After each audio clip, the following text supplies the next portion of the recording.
ادھر چھری چلی، خون کا قطرہ نکلا، اس خون کے قطرے نے زمین کی طرف سفر اختیار کیا۔ اللہ کے پیارے محبوب اکرم نور مجسم صلی اللہ علیہ وآلہ وسلم نے ارشاد فرمایا، بندہ مومن یہ یقین کر لے کہ خون کے اس قطرے سے پہلے میرا رب تیری قربانی قبول کر لیتا۔ اور اس پہ بے شمار احادیث مبارکہ ہیں۔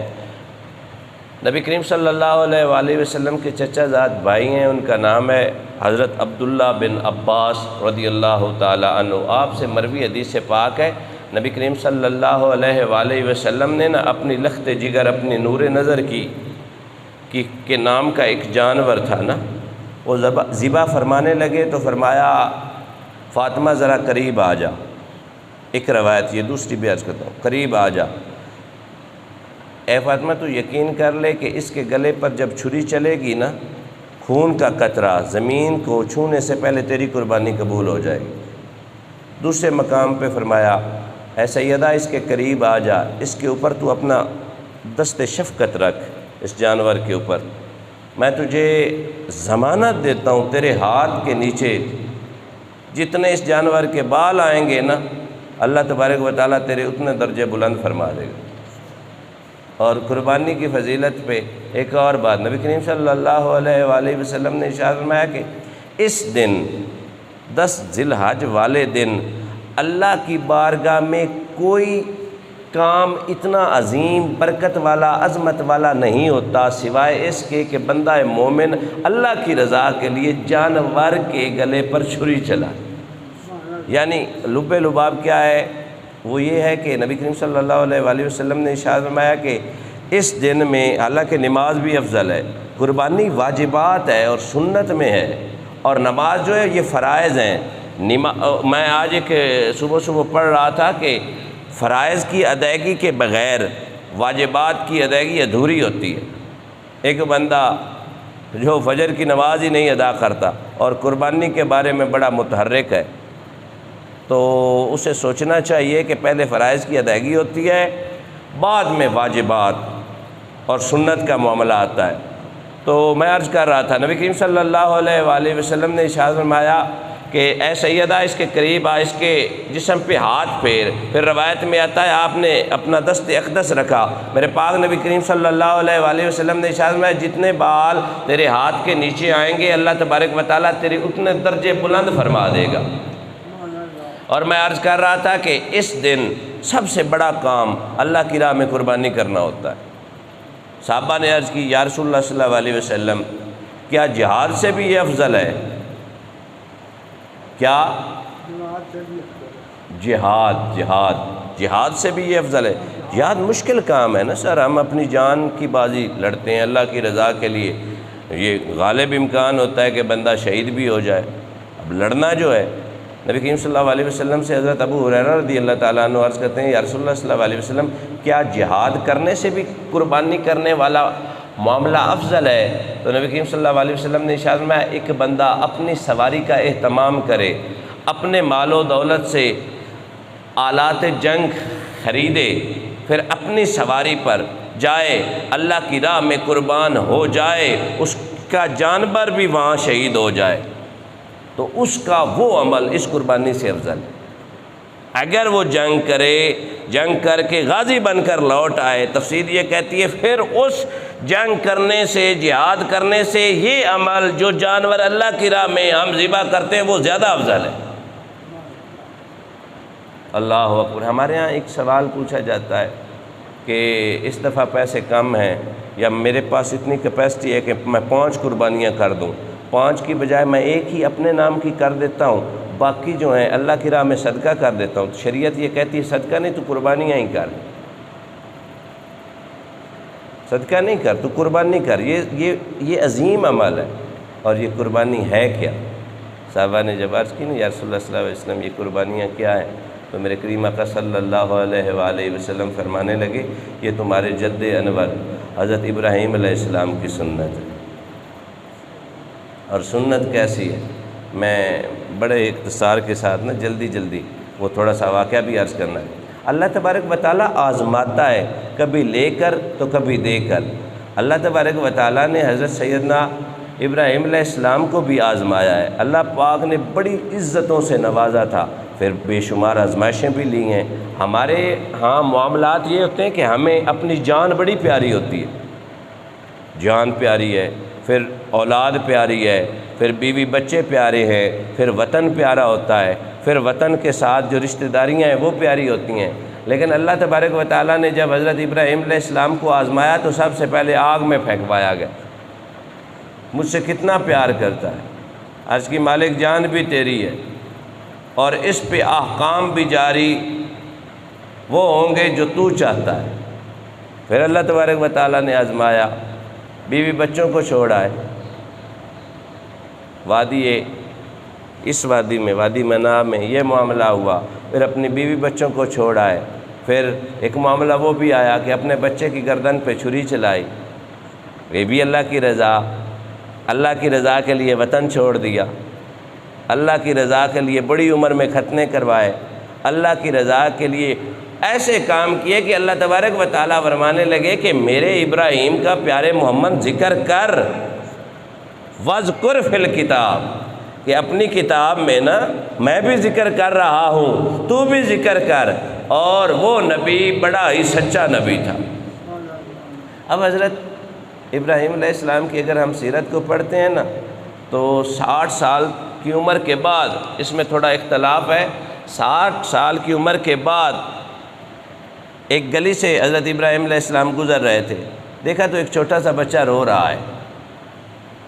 اب بچہ جب روتا ہے نا، بندہ نرم دل ہو نا تو تھوڑا سا ترس یا رحم آ ہی جاتا ہے، ترس رحم بھی آیا، پیار بھی آیا، اور دل میں حسرت جاگی، اے میرے اللہ، ہمارے گھر جو ہے نا سجتے ہیں بچوں سے، وہ گھر بڑا ویران سا لگتا ہے جس میں بچے نہیں روتے، وہ گھر بڑا عجیب سا لگتا ہے جس گھر میں بچے نہیں کھیلتے، شور نہیں مچاتے۔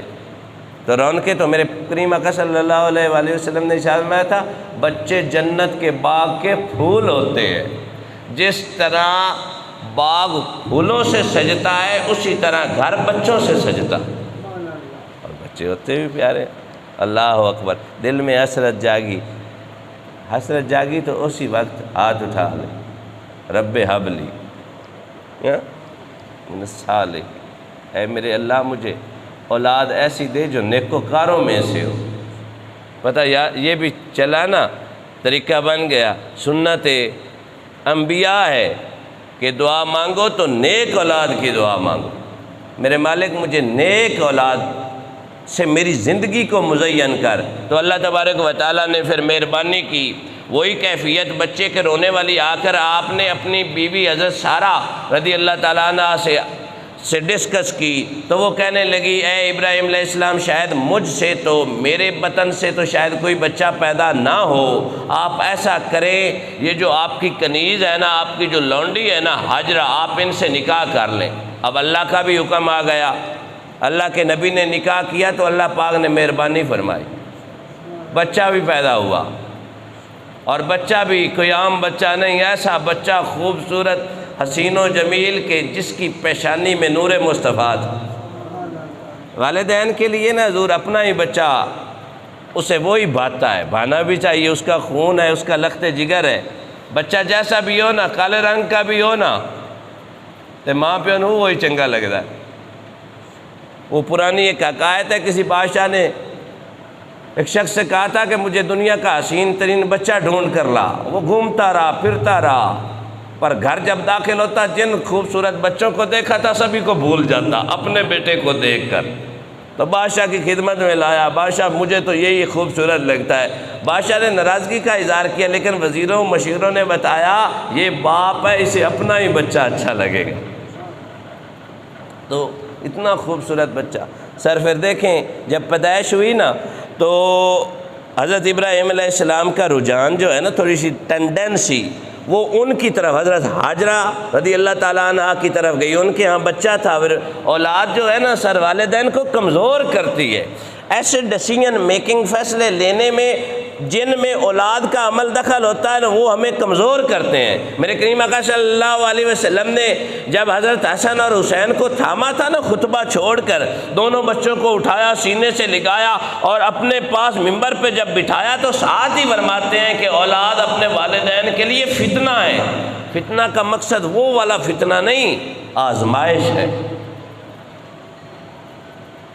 تو حضرت ابراہیم علیہ السلام، ان کا رجحان حضرت حاجرہ رضی اللہ تعالیٰ عنہ کی طرف بڑھا تو حضرت سارہ رضی اللہ تعالیٰ عنہ عرض کرتی ہیں کہ اے ابراہیم، میں دیکھتی ہوں کہ آپ کا دھیان، آپ کی توجہ، آپ کی کنسنٹریشن، آپ کا پیار ذرا دوسری طرف لڑک رہا ہے۔ تو آپ نے فرمایا ایسی کوئی بات نہیں، بس بچے کی محبت مجھے ادھر کھینچتی ہے۔ تو انہوں نے عرض کی کہ یا نبی اللہ، دوسری شادی، دوسرے نکاح کی سجیشن بھی میں نے پیش کی تھی، اب میں آپ کی خدمت میں یہ عرض کرتی ہوں اس ماں بیٹے کو میری نظروں سے دور کریں۔ وادی غیر ذی زر، ہاں اللہ کا حکم آ گیا، جیسے سارا چاہتی ہے ویسے کر دیں۔ اللہ اکبر کبیرہ۔ اللہ کے نبی نے اپنی بیوی اور بچے کو ساتھ لیا، دو روایتیں، ایک براق والی اور ایک بغیر براق والی، دونوں کا ذکر کر دیا۔ اب اللہ کا نبی اپنی بیوی اور بچے کو ساتھ لے کر اس وادی میں چھوڑنے جا رہا ہے جہاں پہ پانی بھی نہیں ہے، اس وادی میں چھوڑنے جا رہا ہے جہاں پہ کھانے پینے کا کوئی معاملہ نہیں، اس وادی میں چھوڑنے جا رہا ہے جہاں رہائش کا بندوبست نہیں ہے۔ ہمارے ہاں سننے میں آتا ہے کہ ایک بھائی سے چودھری صاحب سے کسی نے کہا نا، یا انہوں نے کسی سے کہا کہ بھائی 4 بچے ہیں، ایک عالم دین بتا دے۔ ہمارے وہ پیر صاحب کہتے ہیں کہ یہ جب سجیشن دی جاتی ہے نا تو آگے سے objection یا اعتراض یہ آتا ہے کہ سارے عالم دین بن گئے یا ایک ہی بن گیا تو کھائے گا کہاں سے؟ پہلا objection، کھائے گا کہاں سے؟ خدا کی عزت کی قسم ہے، دین کے جو خادم ہیں نا، جیڈے سونے کھانے یہ کھاندے نے ایڈے شاید چودھری بھی نہ کھاندے ہو۔ ہاں یہ بالکل ایسی بات۔ ہاں اب یہاں پہ اگر نقطہ نظر یہ قبلہ پیر اجمل رضا صاحب فرماتے ہیں کہ اگر یہ نقطہ نظر دیکھا جائے نا کہ کھائیں گے کہاں سے، تو اللہ کے نبی کو سوچنا چاہیے تھا جس بیوی اور بچے کو ایک ایسی وادی میں چھوڑنے جا رہا ہوں جہاں پہ کھانے پینے کا کوئی اہتمام نہیں، فرمایا کھانے پینے کے اہتمام کو دیکھوں یا اللہ کے انتظام کو دیکھوں؟ چھوڑا ہے۔ اور پھر سر میں نے تحقیق کی ہے، تقریباً 2 کلو کے قریب کھجور بنتی ہے جو آپ دے آئے تھے، ایک پانی کا مٹکا۔ اللہ کے نبی نے وہاں پہ کوئی جگہ نہیں، کوئی شیلٹر نہیں، کوئی سایہ دار درخت بھی نہیں، لیکن اللہ کے نبی نے جب ہاتھ اٹھائے تھے نا، پوری کائنات کے بہترین فروٹس آج بھی مدینہ میں ملتے ہیں، آج بھی مکہ میں ملتے ہیں۔ حالانکہ جو اپنا مکہ کی لینڈ ہے نا، سرفیس ہے نا، ایٹماسفیئر ہے نا، وہاں کا ماحول ہے، وہ اس چیز کو پروموٹ نہیں کرتا کہ اس قسم کے پھل یہاں پہ اگیں، اگتے نہیں پر آتے ضرور ہیں۔ وہاں کا کیلا دیکھیں، وہاں کے پھل دیکھیں، کمال کے پھل ہیں۔ مفسرین کہتے ہیں یہ سیدنا ابراہیم علیہ السلام کی دعا کی تاثیر ہے کہ اللہ تبارک و تعالیٰ نے کائنات کے بہترین پھل، بہترین کھانے اور کائنات کی بہترین جگہ ہی اسے بنا دیا جس جگہ پہ حضرت ابراہیم علیہ السلام نے اپنے بیٹے کو چھوڑا تھا۔ کرنا ہے تھوڑا جی اگے یا سمیٹنا جاون دے؟ بولیں جی سبحان اللہ، تھوڑا سا بول دیں، توجہ ہے نا آپ جی؟ جی قبلہ صاحب۔ اب اللہ کے نبی نے اپنے بیوی بچوں کو وہاں پہ چھوڑا، جب چھوڑ کر جانے لگے نا تو بیوی تنہائی ہوتی ہے، تو جو ڈر ہوتا ہے ایک اپنی ذات کا ہوتا ہے، ایک اپنوں کا ہوتا ہے۔ بعض اوقات اپنی ذات پہ اپنوں کا جو ڈر ہے وہ غالب آ جاتا ہے۔ آپ نے دیکھا ہوگا نارملی میں کچھ ایسے ڈیسیژن لے جاتا ہوں یا آپ اپنی روزمرہ کی زندگی میں فیصلے لے جاتے ہیں جن کا تعلق آپ کی ذات پہ ہوتا ہے، لیکن وہی فیصلہ آپ اگر اپنی بچوں کے لیے، اپنی اولاد کے لیے لیتے ہیں تو مشکل ہو جاتا ہے، تھوڑی سی مشکل بات ہے، مشکل ہو جاتا ہے۔ اب اللہ کے نبی جانے لگے تو زوجہ محترمہ پیچھے چلتی ہیں، روایت میں آتا ہے آپ کا دامن تھام کر کہتی ہیں کہ اے ابراہیم علیہ السلام، ہمیں اس تنہائی میں چھوڑ کر آپ جا رہے ہیں، بتائیں ہمارا یہاں مداوع کون کرے گا؟ ہماری مشکل کشائی، ہماری ضرورت کو پورا کون کرے گا؟ 3 دفعہ آپ پیچھے چلیں گے، تیسری دفعہ اللہ کے نبی نے سے عرض کی نا، کیا یہ اللہ کا فیصلہ ہے؟ تو آپ نے فرمایا یہ اللہ کا فیصلہ ہے۔ تو پھر کہتی ہیں آپ اللہ کے حوالے، ہمارا بھی وارث خدا اور تمہارا بھی وارث اللہ۔ ہاں، اللہ اگر اس معاملے میں راضی ہے کہ ہم تنہا رہیں تو رہ لیتے ہیں، پھر تنہائی کا معاملہ کیا آیا؟ وقت کے دامن میں گنجائش کم ہے، میں نے وہ واقعہ بھی عرض کرنا ہے۔ تو جو ہی وقت گزرا نا، اب کتنے دن چل سکتی تھی وہ 2 کلو کھجور یا مٹکا پانی کا، لیکن جتنے دن بھی چلا، جب یہ چیزیں ختم ہو گئی نا، اللہ کے نبی کی ماں نے تھوڑی سی بھوک محسوس کی، بچے کو دودھ پلایا۔ اب جب بندہ پیاسا ہوتا ہے نا، تو اللہ نے جو عورتوں کے سینے میں خوراک اتاری ہے نا، اس کا تعلق آپ کی پیاس سے ڈائریکٹ ہوتا ہے۔ آپ نے کبھی پوچھا ہوگا، جو عورتیں اپنے بچوں کو فیڈ کرواتی ہیں انہیں پیاس زیادہ لگتی ہے، ادھر پیاس والا معاملہ بڑھا تو بچہ رونے لگا۔ اللہ آزماتا ہے دے کر بھی اور لے کر بھی۔ اب آزمائش آئی، حضرت ابراہیم علیہ السلام کو آزمایا کہ 60 سال 70 سال جس خوبصورت بچے کی تمنا تو کر رہا تھا، آج پتہ تو چلے تو خلیل کیسا ہے۔ جا چھوڑا نا، کیا خدشات ہمیں اس لاحق ہوتے ہیں۔ اور اللہ کے نبی تو وہ خاص پرسنالٹیز ہوتی ہیں، وہ خاص شخصیت ہوتی ہے جن کی پرسیپشن، جن کی وزڈم، جن کی دانائی، جن کا علم، حلم اور فراست عام بندے سے کروڑوں درجے اوپر ہوتا ہے۔ لیکن توکل بھی تو توکل ہے نا، چھوڑ کر گئے۔ آزمائش یہ اب ان کی آئی، پانی ختم ہو گیا، خوراک ختم ہو گئی، سینے سے دودھ جو پلا رہی ہیں وہ بھی خشک ہو گیا۔ اب تڑپی ماں، ماں تو ماں ہوتی ہے،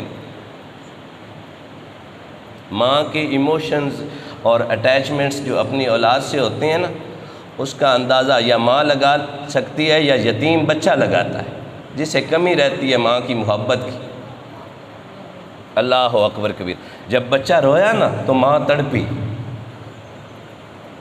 تڑپ کر نہ سر دوڑی، پانی کی تلاش ہو، ایک طرف صفا کی طرف گئی، دوسری بار مروہ کی طرف گئی۔ ایک ڈھلان تھی، ایک فراز تھا، ایک نشیبی علاقہ، ایک نیچے والا علاقہ۔ نشیب فراز کی طرف دوڑی نا، ادھر دور جاتی ہیں، پانی نہیں ملتا، واپس موڑ کر اپنے بچے کی طرف دیکھتی ہیں کہ بچے کو کوئی چیز رنج نہ پہنچائے، بچے کی محبت واپس کھینچ کر لاتی ہے، لیکن روتے بھی ہیں۔ انہی پھیروں میں، انہی چکروں میں اللہ تبارک و تعالیٰ نے ارشاد فرمایا، اے جبرائیل عرض کیجیے رب جلیل، فرمایا دیکھتا نہیں میرا نبی رو رہا ہے۔ 2 روایتیں، اللہ کے نبی کی جہاں پہ ایڑیاں لگ رہی تھیں ان ایڑیوں سے پانی نکلا، اللہ کے حکم سے نکلا۔ دوسری روایت، جس جگہ پہ اللہ کے نبی کی ایڑیاں لگ رہی تھی نا، اللہ کا نبی ایڑیاں رگڑ رہا تھا نا، اللہ نے حکم دیا کہ اے جبریل وہاں پر جا کر اپنے پر مار۔ کسی نہ کبھی ہڈن رکھا ہی نہیں، دونوں معاملے۔ لیکن ایک بات سر تسلیم خم ہو کر ماننی پڑے گی کہ جگہ وہی تھی جس جگہ پہ اللہ کے نبی نے قدم لگائے تھے۔ اب اللہ پاک نے پانی نکالا، یہاں پہ ٹائم کم ہے وگرنہ میں نکتے بھی تھوڑے سے عرض کرتا۔ وہاں سے پانی نکلا، بولے نا ذرا سبحان اللہ۔ سر پانی نکلا، اللہ کی نیک بندی نے اس پانی کو اپنے بچے کو پلایا، پھر خود بھی پیا۔ اب محسوس کرتی ہیں پانی تو بڑھ رہا ہے، یہ پانی تو پھیل رہا ہے۔ اللہ والے کہتے ہیں بھلا اس اللہ کی بندی کا جس نے اس پانی کے گرد و نواح میں، سراؤنڈنگ میں چھوٹی چھوٹی باڑ لگا کر کہا، اے آب زمزم، اے پانی تھم جا، اے پانی تھم جا۔ وہ پانی کی سماعت کا عالم اتنا بلند تھا، اللہ کی ولیہ کی اس بات کو سن کر تھم بھی گیا اور سنبھل بھی گیا۔ اللہ والے کہتے ہیں اگر نہ تھمتی تو پورا مکہ پانی سے بھر جاتا۔ لیکن اللہ پاک کی وہ معاملات تو اور ہوتے ہیں نا، ہمارے ہم وہاں پہنچ ہی نہیں سکتے۔ ایسا تھم بھی گیا اور ختم بھی نہیں ہوا۔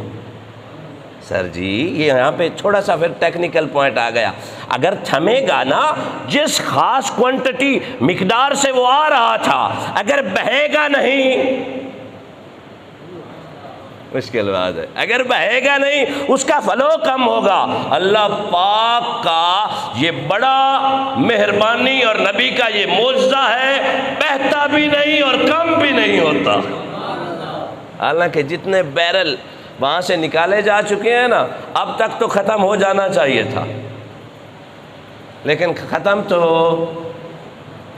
نہیں ہوا نا، آگے چلے، اب نکلا۔ اب آب زمزم کا جو پروٹوکول ہے نا وہ بھی تھوڑا سا سن لیں۔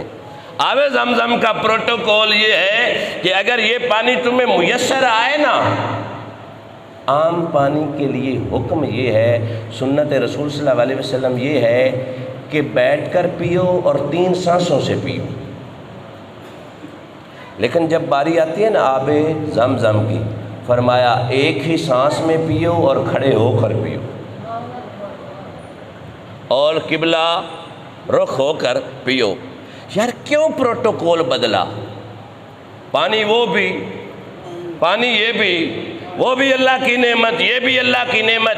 تو علماء کہتے ہیں فرق ہے نا، جو پانی نبی کی نسبت سے آئے اس کا پروٹوکول عام پانی سے ہٹ جاتا ہے۔ چونکہ میں نے آگے تھوڑا سا آپ سے 5-7 منٹ لینے ہیں تو میں جلدی سے اس کو سمیٹوں نا۔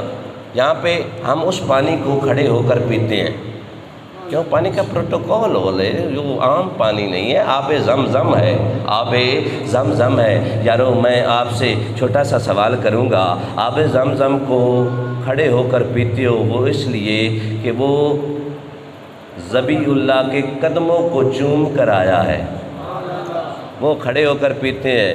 اور جو حبیب اللہ کے روضہ انور سے کو چوم کر جو درود مصطفیٰ جان رحمت، اس کا بھی تعلق نبی کی ذات سے، پانی کا تعلق نبی کی ذات سے، درود کا تعلق نبی کی ذات سے اور صفات سے۔ سر آبجیکشن تو بنتا ہی نہیں، پانی کھڑے ہو کر پیتا ہے، درود کھڑے ہو کر پڑھنے میں تجھے کیا تکلیف ہے؟ نہیں بولتے، اس پہ بڑی تحقیق ہے۔ اب اللہ کا نبی، روایت میں آتا ہے کہ حضرت ابراہیم علیہ السلام مختلف اوقات میں تشریف لاتے رہے ہیں۔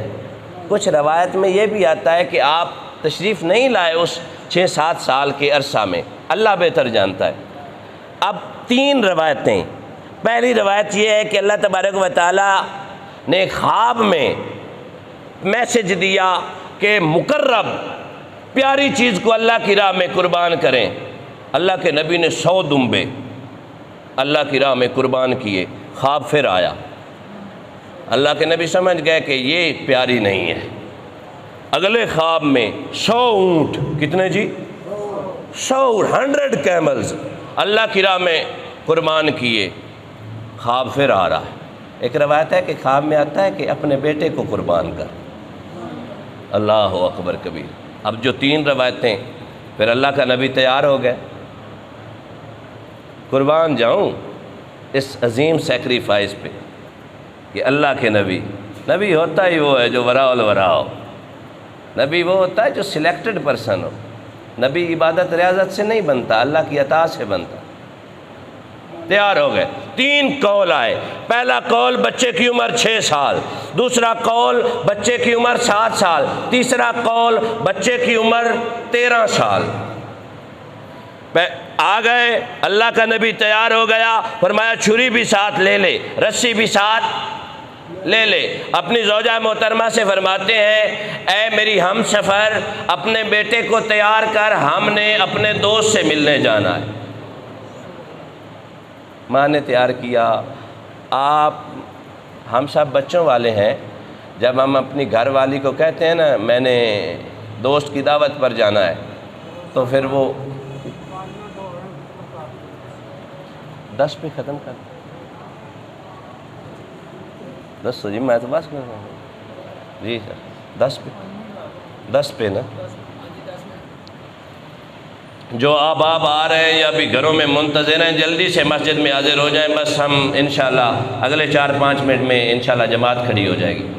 اب اللہ کا نبی تیار ہو گیا، ماں نے بڑے ناز و نم سے بچے کو تیار کیا، دوست کی دعوت پر جا رہے ہیں، رسی بھی لے لی، چھری بھی لے لی، اپنے بیٹے کو انگلی پکڑائی۔ یار بنتا تو ہے نا کچھ، جو محبت کا معاملہ ہوتا ہے نا، بیٹا بھی ہو خوبصورت، حسین و جمیل ہو، 60 70 80 سال کی عبادت ریاضت اور دعاؤں سے مانگا گیا ہو، اور پھر خوبصورت اتنا ہو کہ ماتھے میں نور مصطفیٰ ہو، بچے کو ساتھ لے کر نا ایک خاص جگہ پر پہنچے اور کہتے ہیں بیٹا میں نے خواب دیکھا ہے کہ میں تجھے ذبح کر رہا ہوں۔ تو بیٹے نے خوبصورت جواب دیا۔ ہم جو نوجوان ہیں نا انہیں پیغام دے گیا اللہ کا نبی، عرض کی یا آبا تفعل ما تؤمر، بابا آپ وہ کریں جس کا حکم آپ کو ملا ہے، اور ہاں کرنے میں دیر نہ کریں۔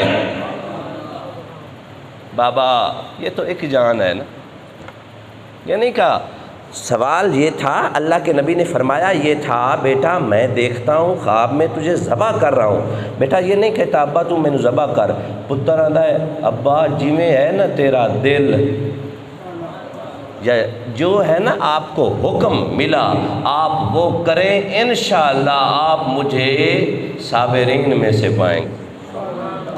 آج باپ کوئی فیصلہ لے لے نا، فیصلہ لے لے تو بچہ تو پھر اس کی جو ریاکشنز ہوتے ہیں نا وہ تو اور ہوتے ہیں نا، اور اللہ کا نبی کہہ رہا ہے بابا جان بھی تیری، گردن بھی تیری، اور میرے جسم پر حق بھی تیرا، تو کہتا ہے زبان تو میرے ٹکڑے کر دے۔ مفسرین کہتے ہیں کہ اللہ کے نبی نے عرض کی بابا جو آپ چاہتے ہیں نا، یا جو آپ کو حکم ملا ہے آپ وہ کر دیں، انشاءاللہ آپ مجھے صابرین میں پائیں۔ اور پھر اللہ کا نبی تیار ہو گیا، بیٹے کو لٹایا نا تو بیٹے نے 3 گزارشات کی، 3 وصیتیں عرض کرتے ہیں ہاتھ جوڑ کر، بابا میری 3 گزارشات ہیں۔ بیٹا کیا؟ عرض کرتا ہے بابا آپ مجھ سے نا بڑا پیار کرتے ہیں، جو ایموشن جو سینٹیمنٹس اور جو فیلنگ ایک باپ اپنے بچے کے لیے رکھتا ہے نا، اللہ کرے بچے آدھا بھی اس احساس کا جذبہ رکھتے نا تو حالات سنور جانے تھے۔ ہاں جو جذبہ قربانی کا سیکریفائس کا ایک باپ اپنے بچوں کے بارے میں رکھتا ہے نا، اس سے آدھا بھی بچے اپنے والدین کے لیے نہیں رکھتے نا۔ عرض کرتا ہے بیٹا بابا آپ مجھ سے پیار کرتے ہیں، آپ سے میری گزارش یہ ہے کہ آپ جب مجھے ذبح کرنے لگے نا اپنی آنکھیں باندھ لیں، اپنی آنکھوں پہ پٹی باندھ لیں، کیوں؟ میرا چہرہ جب آپ دیکھیں گے نا ہو سکتا ہے آپ کو مجھ پر رحم آ جائے، ترس آ جائے۔ بابا پہلی گزارش یہ فرمایا، بیٹا دوسری تیری گزارش کیا ہے؟ عرض کرتا ہے بابا ایسا کیجئے گا مجھے الٹا لٹائیے گا، جو میرا منہ ہے نا وہ زمین کی طرف ہو، اور میرے بازو بھی باندھ لیجئے گا۔ اور تیسری میری گزارش یہ، بابا ماں مجھ سے بڑا پیار کرتی، جب میں ذبح ہو جاؤں نا میرا جسم ادھر نہ لے جائیے گا، ہاں بابا میرے جو کپڑے ہیں نا وہ میری ماں تک پہنچا دیجئے گا، وہ میری نشانی سمجھ کر نا اپنے پاس رکھ لے گا۔ جذبہ دیکھیں بیٹے کا، میں نے عرض کی نبی نبی ہی ہوتا ہے۔ اب کیا ہوا؟ چونکہ وقت نہیں ہے، اللہ کے نبی نے ہاتھ میں چھری لی، بیٹے کو الٹا لٹایا، اپنا ٹخنا کمر پہ رکھا، اپنا ایک بازو سے ہاتھ سے بیٹے کے بال پکڑے، اور جو گردن ہے نا وہ ٹیڑھی کی تاکہ رگیں تن جائیں۔ جب رگیں تن گئی اللہ کے نبی نے اپنا ٹخنا اپنے بیٹے کی کمر پر رکھ کر زور سے جب چھری چلائی نا،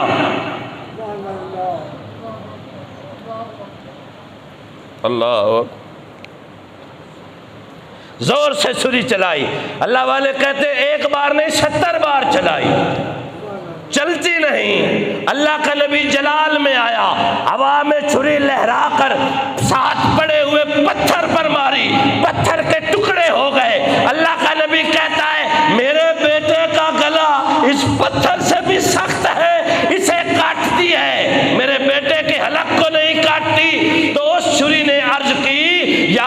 اللہ مجھ چھری کا کام کاٹنا ہے پر میں کاٹوں گی نہیں. بولتے ہیں اللہ پاک عمل کی توفیق دے. انشاءاللہ اس سے آگے جمعۃ المبارک پہ عرض کریں گے. وقت ہو